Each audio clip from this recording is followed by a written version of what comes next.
Hey everybody, this is Paul Swartz with the Hoosier Shooting Academy. Today we have one of my good friends, Coach Luke Meredith. He is the head coach at Greenfield Central. I'm going to give him a little bit of time to introduce himself. We're going to get into it, and I think we got some good stuff to talk about. Coach, you want to tell us about yourself, where you started and playing? And Yeah, my name's Luke Meredith. It's my 6th year here as the head coach at Greenfield Central High School. Previously, I was a varsity assistant, JV coach, freshman coach, all the way down to middle school when I started off at Ben Davis High School and Avon High School. Graduated from Ball State University in 2005 and graduated from Beech Grove High School in 2001.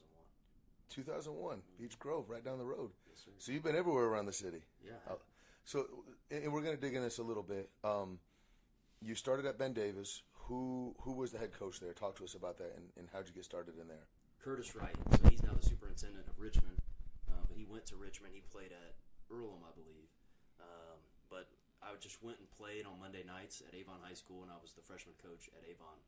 And Billy and Curtis, Billy's now the current head basketball coach at Richmond, were playing there, and that's how I kind of got to know him. And then he asked me to be his JV head coach. I was probably 2 years out of college, and was like I said, coaching and teaching at Avon at the time, and it was a great opportunity, and I learned a lot from him. So I want to dig into this real quick because you mentioned, so you probably started coaching around 03, 04, 2004. Mm-hmm. 42 now? 43? 41. 41. Mm-hmm. So let's talk about 24-year-old Luke and 41-year-old Luke. Mm-hmm. What are some things you did back then that you would not do now as a coach? Or some things that you've learned along the way? Like, just kind of throw stones at the younger Luke. No, I just think you got to be a sponge. I mean, even at 41, however many years I still coach, like I just want to learn. I want to learn from you. I want to learn from the other area coaches, Trent Whitaker, and whether it be Aaron Spalding and all those guys. Like, I watch film and I learn and I soak everything in. So I like to go to practices. I like to learn from college guys. I like to watch college basketball. And I don't know it all. I don't claim to know it all, but I do proclaim myself as a hard worker. So, for me, like, I didn't play in college. I didn't have a name. I wasn't one of those guys where, Greenfield saw on the paper Luke Meredith got the job that they were all excited about. But I'd like to think now with the recent amount of success that we've had that we have built a sustainable program, but that's all just through hard work and learning from other people that were a heck of a lot smarter than me. And you've been a head coach for 6 years now. Yes, sir. So when you get a freshman that comes in, I know you guys got a couple move-ins, and when you get a kid that's either an incoming freshman or they transfer for whatever reason, tell me 3 good habits that they have that you get excited about. Like, these are the 3 things that you automatically see. This is my guy. Could you talk on that? Yeah, I think the biggest one is, once again, I think that kids come in, and this is an interesting perspective for me because you talk about as you've gotten older. I'm now 41, but I have an 8th grader that will be a freshman next year at Greenfield Central High School. But kids coming in, the biggest thing that I want, are they coachable? Can they work hard? Can they shoot it? Let me ask you a question, okay, going into that. What does coachable mean? Like, tell me a detail that this is what coachable looks like to Coach Meredith. Eye contact, being able to take what I tell you and being able to do it, being able to retain information. I mean, those are skills that, a lot of times I can see a kid beat someone one-on-one in a King of the Hill drill at a station, or even be a dog in 3-on-3, and we put them in a chin set, we put them on our other actions, and they don't know how to play basketball. So, I mean, that's difficult for me, and the parents are like, well, look, he played on this AAU team, or he did this, and he's 6'4" and can shoot it. And I'm like, yeah, but take a look at that 5'10" kid that doesn't turn the ball over, that knows who to get the rock to, that understands how to set screens, that understands angles. Like, those are things that, once again, you talk about what do you want to see in a freshman, like just little nuances of the game that I think that oftentimes are, why does that kid play? Well, when's the last time you saw him turn the ball over? When's the last time that you see him take a bad shot? So those are the things that we look for, because I know we call them MIGs, most important guys. Like Braylon Mullins is our MIG. And then we have other guys that can do certain plays and do certain things, but we want to get him the rock and we want to put him in position to be successful. So do we have guys that can understand that role, know that role, and be like, hey, if we win, great. If Braylon gets 50, we're probably going to win. Great. If he gets double teamed, I'm going to get open looks. Great. So those are the things that we teach. We talk a lot about roles. And then I got some thoughts going on, and I just want to throw this out there because I don't know if you'd agree or not. And I know the player development world is a lot of flashy stuff. And I heard a quote, boring drills pay the bills. Mm-hmm. And it made sense to me. I'm like, man, the Mike King stuff and all the stuff that all the kids hate. But, and you can interject at any time you want on this. Okay, so Braylon Mullen gets double teamed, kicks it out, gives a swing, gives it to your number 2 MIG, gets it to your number 3 guy, your number 3 freshman, going in there, takes a one-handed floater and gets blocked. You pretty excited about that, or are you flipping out? I just some coaches like floaters. I'm not a floater guy. I don't teach the floater. But you just talk about for us like the thing seeing Braylon Mullins being recruited by UConn, North Carolina, Duke, Tennessee, Kentucky, the who's who of college basketball. And so the biggest eye opener for me, like once again, I don't claim to know it all, and I'm not the greatest coach in the world by any means. But just watching them practice, being able to have the opportunity to go, I'm like, dude, we do that. You talking. Dan Hurley runs, star shooting. He does, 2-foot reverse pivot to start practice. Like, we do that. And you go out there and you see Steph Curry doing 2-ball. He's the greatest shooter of all time, and he does all these things, 2 hours before what he does. But my 8th grade son can't do that. I'm going to push back on you, though. I'm going to push back, and I do mean this. And you keep kind of diminishing yourself. Like, well, I don't know everything. But you've been around, and you take notes. So you know more than what you're selling. Like, I would push back. Like, you get to experience a lot, and in just my interactions with you, I've always known you to be a sponge. And I think that when someone like you says something like that, I think the world should listen. So I disagree with you on that. I disagree with you on that. I appreciate that. But once again, I do think that there are all, like, I want to know, like, you got something for against a box of one, I want to reach out to you. Or I'll reach out to somebody like, hey, we struggled beating New Pal, and they beat us in the sectional championship. What did you do, Ben Davis, to beat them in the regional besides having excellent athletes? Like, I want to be able to know how to do those things. 19 years in the game. I don't know how much longer I'm going to coach, but love it and then live it and then try to be able to tell my own kids one day, like, hey, this is what it takes to be successful. Well, and here's the beautiful part about this, and this is what people don't understand, and I think I love hiring coaches, and I love being around coaches because, and I told my wife this all the time, like, if I didn't coach basketball, if I were to have the same personality in the pharmaceutical world, the business world, or any other, like, you would be phenomenal. You'd be a phenomenal CEO. You'd be a phenomenal employee, a manager. Mm-hmm. So all this stuff that you're doing, yeah, you're studying basketball, but it translates. Mm-hmm. And I don't think coaches get enough credit for that. And I definitely commend you for, being the first one to admit that. So backtracking a little bit, those are the 3 things you want. What are the 3 non-negotiables for Luke Meredith? You walk into practice, you have this, this, and this, and you're going to send that kid right back out the door and back, you're not part of us. This is not for you. Well, for me, we always talk about tucking in your shirt tails in the games. We talk about hustling on and off the court. I mean, then we talk about eye contact. I mean, those are simple things, and they're so simple, but oftentimes we talk in our basketball program like, somebody pays their $6 and they are from Wyoming and they've never seen any, they have no idea who Greenfield is, who New Pal is, who Mount Vernon is. Like, you just want to be the team that does things the right way. And so those are just incredibly simple things. Like, I saw the Detroit Pistons' new head coach talked about no hoods, and some of the NBA players having some pushback on that. But, like, if that's what your coach says and that's what he expects, like you said, talking about in the real world, what are you going to do if you're in pharmaceutical sales and your boss says, hey, you got to be here at 7? Well, you better be there at 7. What if he says you have to wear, business casual attire? Then you're going to wear business casual attire. So we try to translate those things into simple, like, this is what I expect. You're going to hustle out on the court. You're going to make sure your shirt tail's tucked in. When I'm coaching, you're going to have eye contact. We don't have those things. Like you say, those are the non-negotiables. You're going to sit the bench, and we're going to figure out what we can do to get you to do that. That's perfect, man. That's everything I wanted to hear. On the court, is there anything on the court that you can see? And again, you're coaching a pretty high-level kid. And you have some kids that, are probably in the middle. You have some kids, like any program in America, you have the high kids, you have the middle kids, and you have the low-level kids.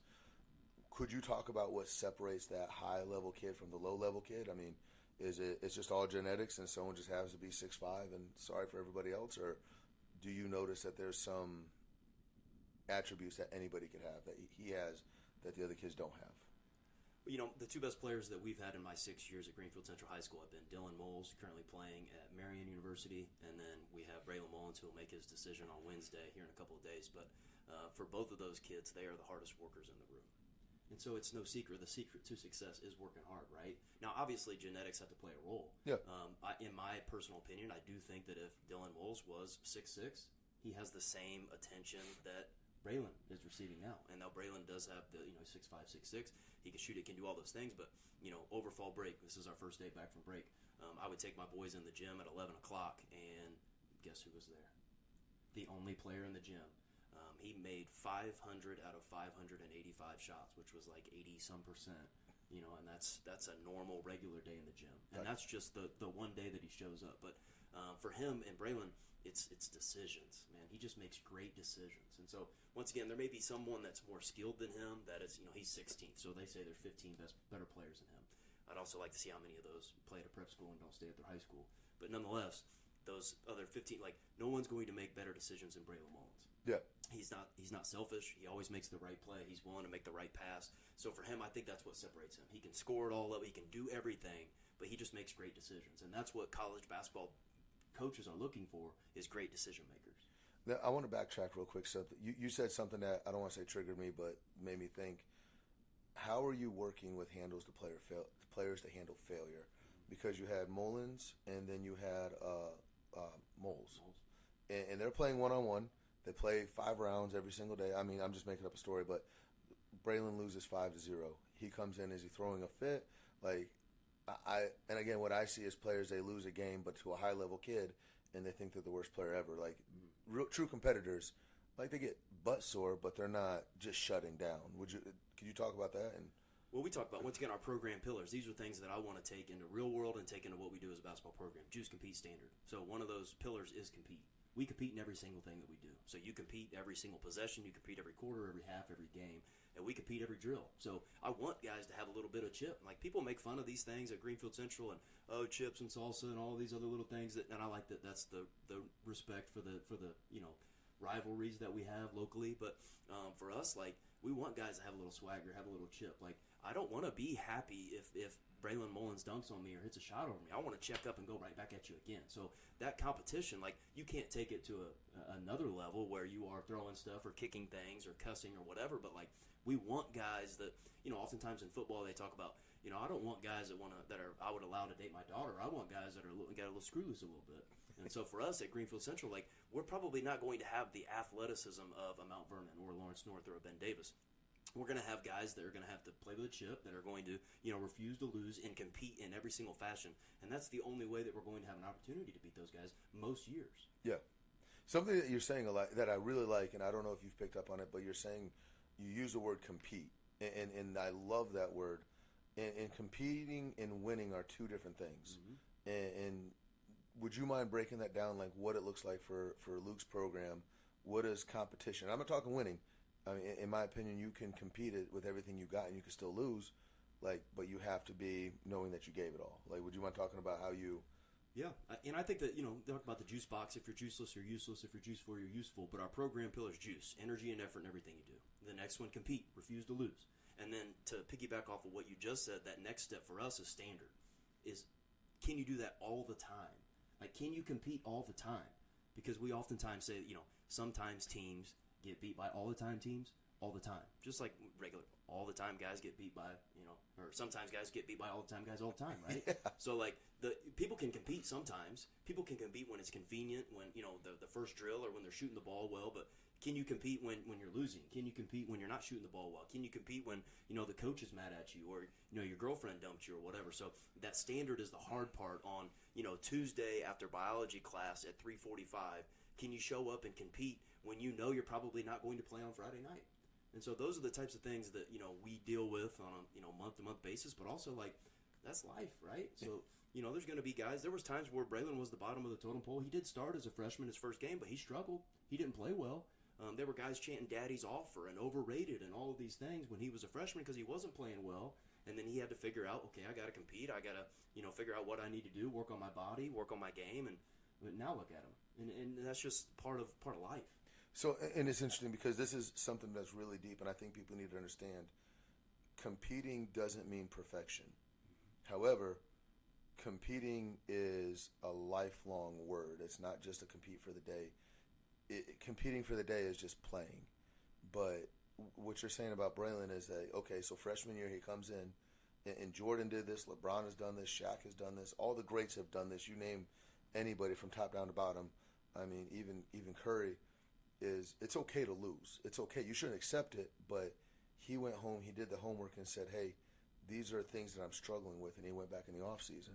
Mm-hmm. And I see it a lot too, where I have kids that come in and they look really good the first week, and then after that, the second week they're a little dodgy, third week, and then by the fourth week they're gone. Mm-hmm. And I'm like, dude, I thought you wanted it. You came in here and told me you want to be in the NBA, mm-hmm. and the NBA work ethic is different. It's different, and so. I mean, what are some of the better work ethics that you've seen? You don't have to say names, but and then what I want you to do, if you were to talk to your son and say, hey, these are 5 things that competitors do, and these are 5 things that non-competitive people do. What would you break that down as? I just think the biggest thing you talk about, like, for me, I'm a underdog type guy. Like once I said, I've never been we hired Luke Meredith or Luke Meredith this or nobody, because I wasn't anybody in high school. I didn't play college basketball. I didn't do anything special. So it's just keep the receipts. Like, the IU coach Signetti just talked about, like, I've been passed over, I've been this, so when I got my time, I'm gonna kill it, right? So kind of like what I think I'm trying to do at Greenfield Central. Like, once I got my time, wherever it was, because I got turned down by lots of people, Decatur Central, Perry Meridian, Lutheran, Greenfield Central the first time, but like, you keep the receipts. Like, when I get my opportunity, I'm gonna kill it. So you just keep working and working and working, and the foundation of success occurs when no one else is watching. So you talk about those guys that are competitors, like, hey, that guy has my spot, I want it. Or keep the receipts. I watched Trent Whitaker cut down the net in our gym last March. Like, keep the receipts. Like, I want to play them in December. I want to keep playing them. I wish they were still on our sectional. So those different types of competitors have that edge, that chip that we continue to talk about. That's what I want to pass on to our players, because those are the types of kids you want to coach. So the competitors are the guys that, we lose on Friday night and we have a game Saturday, and they're asking me, what time are you going to be here so I can get shots up? Everybody else is going to be here at 4. But if you want to pull up at 3 or 2:30, I'll set the guns up. I'll play some music. You can listen to some Rod Wave. We'll get some shots up. But, like, those are the competitors and those guys of those skills of, hey, coach, what time are you coming back? Because I want more of this, and I don't like this feeling. I love it. I love it how you set up the Dr. Dishes for him. There we go. So, no. I do have a Dr. Dish, too. And it's quality. It is awesome. Yeah. It is awesome. Potential sponsor. Sorry, breaking that fourth wall. No, and all joking aside, and I love it because I'm going to relate to you about this. Is my warm-ups are hard. My workouts are hard. I get after it. I'm on to people. And it's not only physically demanding, but I also go after the mentality part. I tell people I want a great attitude, a great effort, and great focus. And for me, I rip players and I say, I want you to be the best version of yourself. If this is not the best version of yourself, then don't show up. Mm-hmm. And if you were to call me today and say, hey, Paul, I just don't feel like I'm the best version of myself, I would have thanked you and said, hey, let's reschedule. And I would have respected that more so than you come. And the energy you have right now is phenomenal. Like, you're getting it, and like, and you're talking, I'm almost like, I'm going to go work out. I'm going to go get a Dr. Dish and start. You finish this by yourself. And I feel that competitiveness nature in you. And one thing I don't see with the youth, and I'm not throwing stones at the youth, I don't like doing that, but there's some kids that come in and oh, well, 2-ball was hard today, so I'm just going to quit for the rest of the hour. And I can see that with you of, like, it starts with the moment, but then it also builds and builds and builds and builds, and then you get that stacking of, okay, so you had 2 good days, 3 great days. Now, how do you handle a bad day? So someone comes, you guys have a bad day of practice, it happens. You go back to the office, and what's the conversation with the coaches, and what are you thinking, and how do you fix that as a coach? Well, for me, I think people play for people, so I'm a relationship guy. I like that. So oftentimes, every time that someone's having an issue, there's some type of underlying thing going on. So I'll call the guys in all the time, and hey, what's up? What's going on? When they shoot free throws, sometimes if we're not having a good start to practice, I will rip their ass. But then there's other times where I'm like, hey, we're going to shoot free throws. And I go around and I'm like, hey, what's the best thing that happened to you today? Or what's going on? And so oftentimes they know it's coming. And then once I figure out, okay, his girlfriend broke up with him, or parents are going through divorce, and like certain things that, okay, well, I need to figure out his love language and I need to attack him a different way. And so those are different things that we do within our individual program about, like, bad days do happen, but like basketball should be an escape. Yeah. Like, so I tell our guys, okay, so yeah, you had a crappy day, all right, cool. Well, guess what? At 3:30, it's a wrap for me. Like, I'm going to escape from everything that's going on in my life, because when practice is over at 6 o'clock, I'm going to go home and I got to put my dad hat on and be a husband and deal with some other real life things that are going on. I got to be a PE teacher and a strength coach from 7:30 to 3:30, but 3:30 to 6, that's my island. That's my escape. Basketball should be that. It should be fun. It should be like, oh snap, it's already 5:45. We're shooting free throws and getting ready to go home. Like, you should be able to use this. So you choose to do this. Yeah. And so, like, this is something like, being in here and seeing the hardwood and seeing the basketballs and just the hearing the sounds of sneakers and hearing a swish, like, those are things that get me going and get me excited. So, you can't have a bad day playing basketball. It's like those people, like, how do you have a bad day fishing? Okay, well, same concept. Like, how do you have a bad day coaching basketball or playing basketball? That's what we love to do. That's what we grew up. My son, since he was in 2nd grade, when we moved here, had a dream of playing at Greenfield Central High School, varsity basketball. So he's right there at the precipice of trying to do that. So, like, how can you tell me you're going to have a crappy day when this is all you dream for? You dream to have this opportunity to play here, and you're 7:30 on a Friday night and the gym's full and your mom and dad are there. Like, what are we having bad days? This is it. You live in the dream. Right. It was funny. One of the best motivational speeches I ever gave somebody. I was coaching at Mount Vernon. You could fist fight me later. It was before you. And I was the JV coach at the time, maybe even the freshman coach. Pulled us in a tournament. The guys were sitting there, kind of lollygagging. And I'm like, hey, just want to let you know, you're in Indiana. You're playing basketball. This is the Mecca. If you can't get excited about Indiana basketball, I don't know what to tell you guys. And that was my whole speech. And I walked out because everything what you're just saying. What are some things, and talk to me about this, where I hear you say be present. Be present is one of the biggest things. How does Luke Meredith, because you have your phone on you, you got emails, you got text messages, you got kids, you got a wife, and on top of that, you also have a coaching staff. And it's not bad, but I have a staff that works for me. If they're having a bad day, what are some things that you tell yourself to stay present and get in the moment? What are some of your routines? Well, I do think that it's a lot of pressure, but for me, I am a creature of habit. I'm a routine guy. I do the same thing every morning. I eat the same lunch every day. My wife, fellas also find a great wife that's going to treat you right and then let you be a coach or let you play, but she makes my lunch every day. But for me, when we talk about creatures of habit and those different types of things being present, for me, I think that I didn't necessarily understand this as an assistant coach, but once it's all on you and they do the anthem and you look out and you see your mom or your dad or you see your kids and it's all out there in the open for everyone to see, that's one of the main differences in the career of being a basketball coach, is that everybody sees right there if I didn't get that sales pitch or if I didn't get like they know if I'm a win or lose at 9 o'clock when they're all at Applebee's talking about you, right? Yeah. But that moment right there, that fear of not being good enough, that imposter syndrome is really, really drives me, like, to my core. And so we talk about keeping the receipts and those things. I always go back and I have little things in my locker room, like, in the mirror.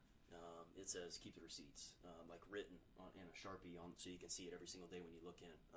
No disrespect to Trent Whitaker because he's a great coach and they beat us in the sectional championship and he's probably forgotten more basketball than I know, but I have a picture of Trent Whitaker cutting down the net when he was the Hancock County Coach of the Year 2 years ago, and I framed it and I look at it. So, like, those are things like I want to be that. I'm not disrespecting him, but I want what he has. Yeah, it's a respect thing. You talk about being present, and you just little subtle reminders when you see him every single day. It's like, all right, let's go, LFG. Like, I'm ready because I don't want that, that failure or that, I'm over preparing because I think that's one thing for coaches, like, prior planning prevents poor performance, but I'm telling the kids that they don't get it, and everybody wants to be great at 7:30, but not everybody's willing to do what it takes to be great at 7:30.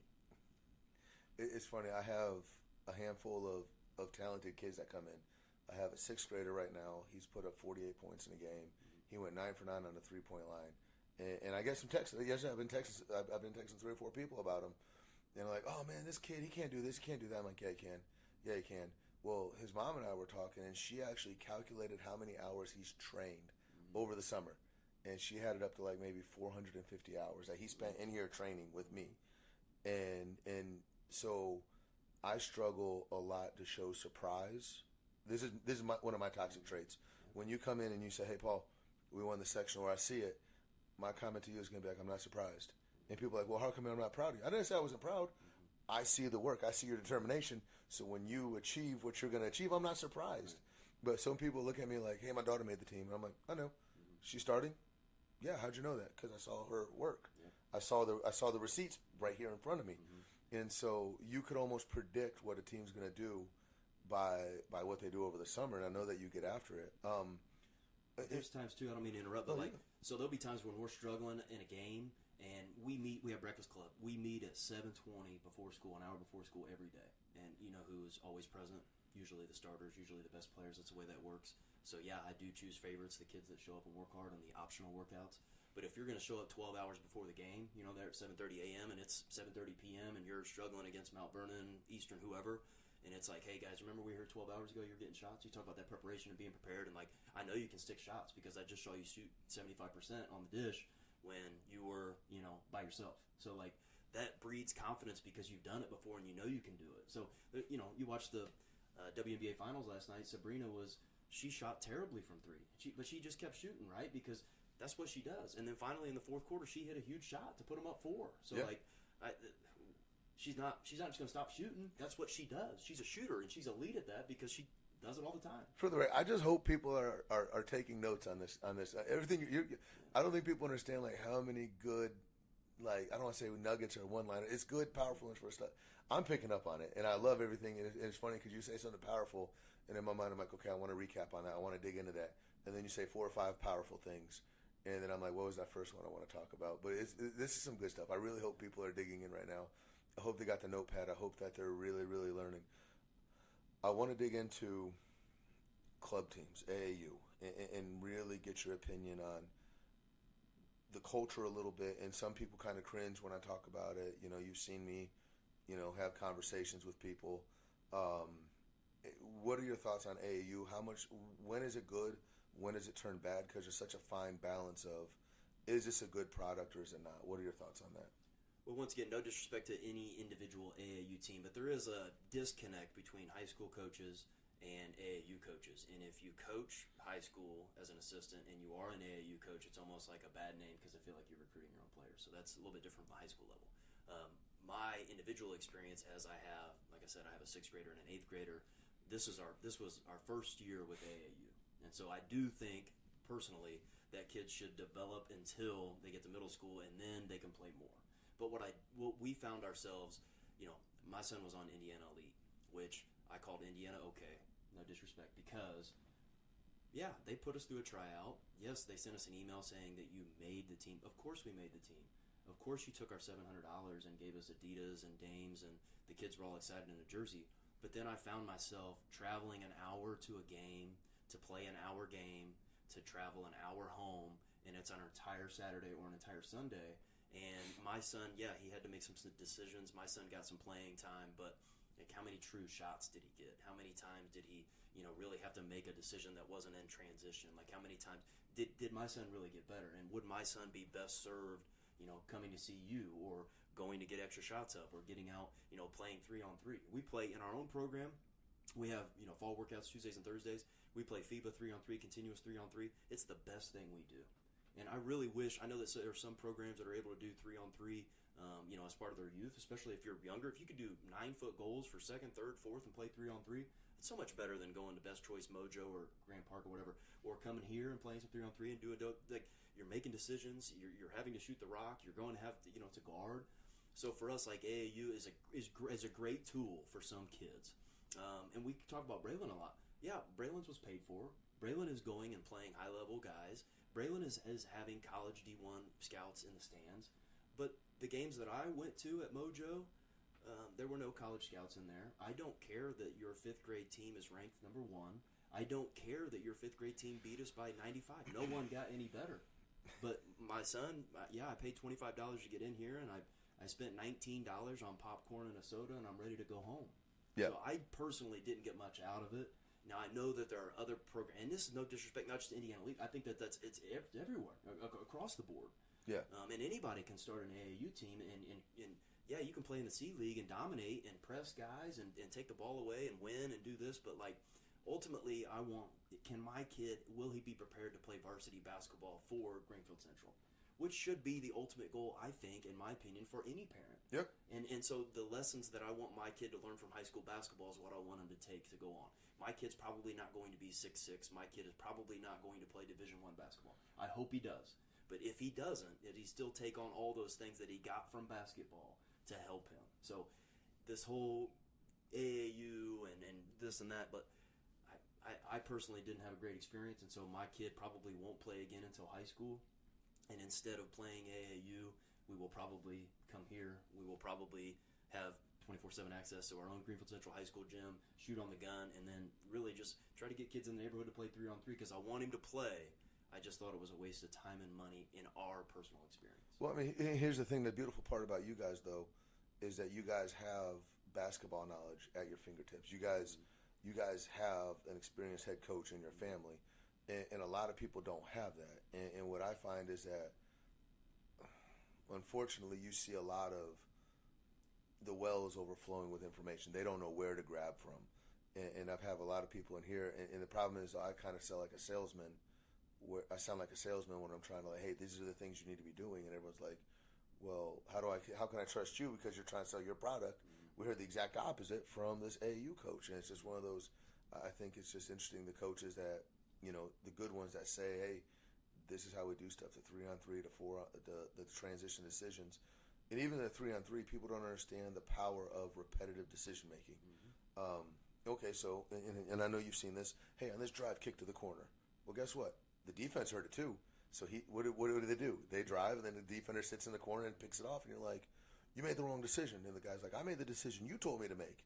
Well, and so then you do it again, and now when you get those repetitive decisions, then you become a better decision maker in that 3-on-3. And man, that's some good stuff, man. I love what you're saying. Well, and I also feel like you travel to Cincinnati or you travel to Chicago, and it's like, ooh, why are we going in 5th grade? Why are we doing this? Why am I paying $30 to go here and just watching this? And so I just want my kids to learn and grow. And so I would honestly, my kids don't listen to me because I'm their dad, and I'm sure other parents feel the same way. So even if they had access and knowledge, like, I'll pay you $30 an hour to work my son out because you could say the same thing that I'm saying, and he doesn't want to do it. But if Coach Paul says it, by God, he's going to do it.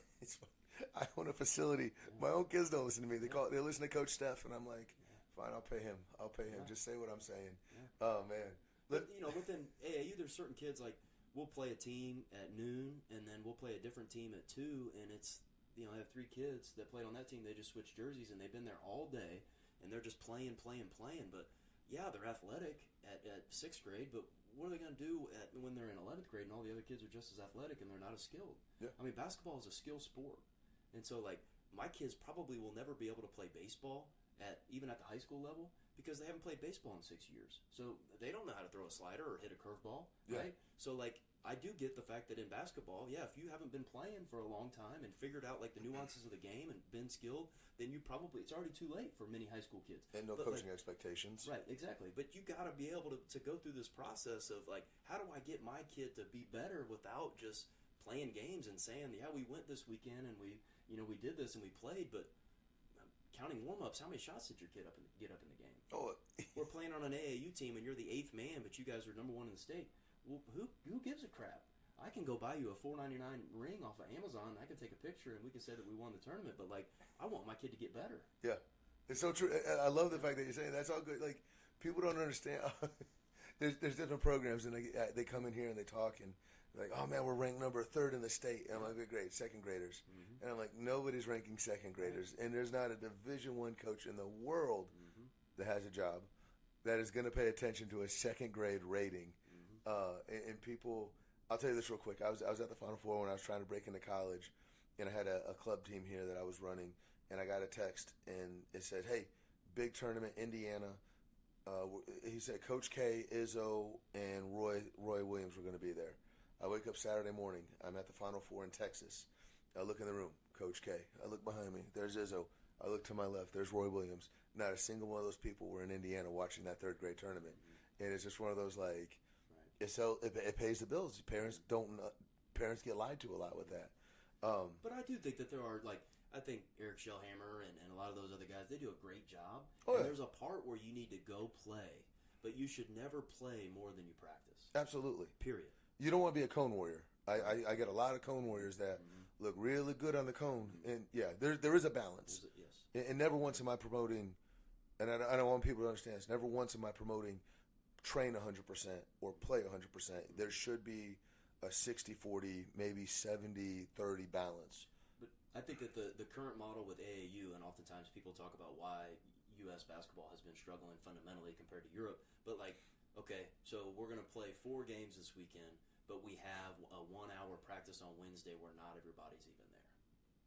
Yep. What are we doing? Like, at the high school level, which, once again, there's a lot of really good AAU basketball players that can't play real basketball. It's like we talked about, understanding plays, understanding how to read ball screens, understanding how to shoot the rock, understanding how to pass with their weak hand. Like, those are simple things that you can get away with without scouting, without set defenses. Like, the real true basketball is high school basketball, in my opinion. It'll never change my mind. Or defensive schemes. Right. Like, we ran a very complex defensive scheme at Morristown, and people would transfer in. It took them a year just to understand how we hard hedge and go under. And in AAU, it's a lot of just, all right, well, let's just switch. Because no one's at practice. You have to run simple stuff. Right. And you can run the same plays because there's no scouting, or someone's left-handed, he makes 4 left-hand drives before you even figure out that he's left-handed, and like there's just so many nuances where you could get away with running a 1-3-1 and they don't know, they can't expect it, or they don't have scouting or film or anything, and you win a game. And so it's just I think it's just 2 totally different types of basketball. I want to pitch this at you, and I know it might be a sore subject. Last year, how many times did you play New Pal? Twice. Mm-hmm. Both very competitive games too, by the way. It wasn't like you just went in there and just winged it. And it's even funny because in college you play the conference you play the conference team at home. I know Butler will play UConn at home, and then in the conference tournament. Mm-hmm. And there's sometimes you might draw them a 4th time. So you're playing the same team 4 times. Mm-hmm. You by that 3rd and 4th time, you know their habits. Mm-hmm. And not to mention that you guys play New Pal in the summer. Mm-hmm. You'll scrimmage them in the summer. You'll see them in some kind of conference play, and then last year you saw them in sectional. Mm-hmm. So by that 3rd time you get to them, there is no. You know who they are, and that's the beauty, and that's one thing that AAU misses is every time it's a new team, and the good coaches understand, like, hey, we've played this team 7 times already. We know what they're going to do. The bad ones just say, you know what, let's just figure it out on the fly. So, oh, for sure, and it's also the same coaching style, coaching staff. I know Trent Whitaker is going to go half court. They're going to play hard-nosed, tough defense. Yeah. They're going to run their action with Gizzy, and but these are the same kids, even the same kids to that. Like, coach has been there 10 years, I've been there 6 years. Like, these kids, Braylon versus Gizzy, they've been playing since. That's the beauty of high school basketball, and the kids not leaving to go to play prep, but like 6th, 7th, 8th, 9th, like all of these same kids, Dallas Freeman, Boston Willard, they've all been A-team players since 7th grade playing against the same Ben Slagley, Gizzy, Moses, all these same kids. And so that's what's created that rivalry and created what makes it so special. It's legendary. That's Indiana basketball right there, though. Yes. They really. Let me throw this last question at you, and then we'll be at time. You're the commissioner of the world, of at least American basketball. Any rule you say is gonna go. All right. What changes do you make to American basketball, and why? Oh my goodness, that's a loaded question. I only get to make one change. No. You can make any change. Like, the world is yours. You say no AAU. You say everyone plays the same team back to back. You say double headers. You say we got a 4-point line. Half courts are 5. What are you doing? I like that. I do wish that. Okay, so this is because I'm a high school basketball coach and I teach at the high school. Band or arts, choir, drama, they have a 90-minute block where they get to do what they do in addition to practice. So for me, on a personal level, I'd like to have a basketball class. Give the football team a football class. Let's watch film. Let's break down the nuances of the game. Let's be able to get some shots up if we want to get some shots up, being able to build relationships with our players. But, like, if they can do that, I think that we should be able to do that too. And I know that they do that sometimes down in Texas and other places, but for me personally, that would just be awesome. Like, if you saw your kids every day, if you got to go over, whether it be in season, out of season, you're developing relationships with your guys. You're trying to learn the game. I always, before practice or after practice, I do these Papa Meredith speeches. We do, little Twitter clips or Instagram or things that I've found that are motivational or about life or about basketball. I invite guest speakers to come and talk. So, like, that would be something that I would like if I could change the IHSA or just within Greenfield Central High School. I think that would be something, not without, getting into, getting the ball, moving the ball ahead like WNBA or NBA does at the end of games or timeouts or whatnot. I guess that'd be the biggest thing. The second thing I'm going to add, though, if I could add anything, give us a shot clock. You approach shot clock. I think it would prepare the kids so much more so when they do go play in college and just making decisions and coaching. It doesn't have to be 24 seconds, I think. But can you give me 30, 35 seconds? Because I hate it when a team holds the ball. Okay, all right. We played Anderson in the the sectional first round, and they were up 6 or 7. We're sitting in our 3-2 zone, which is what we do, and they put it on their hip and they hold the ball. And in my opinion, I just don't think that's real basketball. Fair enough. I mean, I don't want to say I disagree. It's your opinion, but I love it. I love it. That's a whole. We'll get Luke Meredith Part 2 coming up soon. Right. We'll probably be wearing the same thing. No. It's interesting you say that, though, because not only do you get 90 minutes of those guys every single day, but you even something that you didn't say was you could give those guys in the middle of a season an hour and a half of rest. Mm-hmm. Not necessarily nap time, like, but you could give them their shifting gears of going 100 miles per hour where they get to go into neutral for a little bit and just get a chance to check out, because a lot of people don't understand the grind of what you guys do every single day. And to not interrupt, I just watched the Starting Five, and on episode 3 of Starting Five, the Netflix NBA show, they talked about LeBron's daily routine and what he does, and so part of the training routine and part of the getting extra shots up before a 7 p.m. game. For us, like if we start at 3:40 and we end at 6, a lot of say, well, that's plenty of time. Well, by the time you break down film, by the time you stretch, by the time you shoot, by the time you actually get down to practice, and then you watch film at the end when you're preparing for an opponent, well, after that, well, they got to school at 7:30 to shoot. It's 6 p.m. They want to go to Qdoba, or they want to go home and get something to eat. And I'm telling them, hey, it's a day before a game. We're going to go to the training room, and I make them do ice, cold bath, contrast baths. Yeah. So, like, those are other things, like, I don't think that people understand what it takes.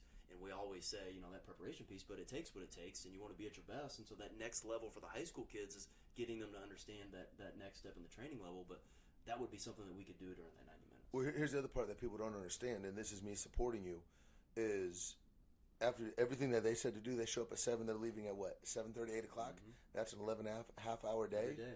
They're going home and doing homework. Mm-hmm. That's time that you could do that where they would get an extra hour and a half of homework that people don't understand. I like that idea. That's I would absolutely support that idea. I think it would lead to better basketball, better athletes, better people.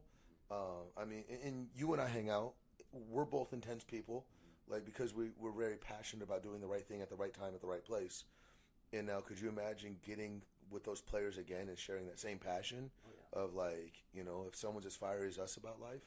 So, and that's why I think that basketball, we talk about basketball teaches life, and how I want to be a role model to these kids. I want to be a role model to my own sons. Like, the more time that we can spend together as a group with my coaching staff and the people together, like, that's just better for everybody involved. And I know you probably won't hear that from anybody else because it's a little bit different, but I think about that all the time. Oh. Because I'm teaching a PE 2 class, and no disrespect, but, like, all I'm doing is waiting to get to coach basketball. Yeah. So if we just had one block a day to have those kids, I just think, hey, and you talk about the grade piece too. Like, I'm checking their grades every week, and Katie Brown, our athletic secretary, prints them off or sends them to me. I print them off. I cut them up. I say, hey, you're failing geometry.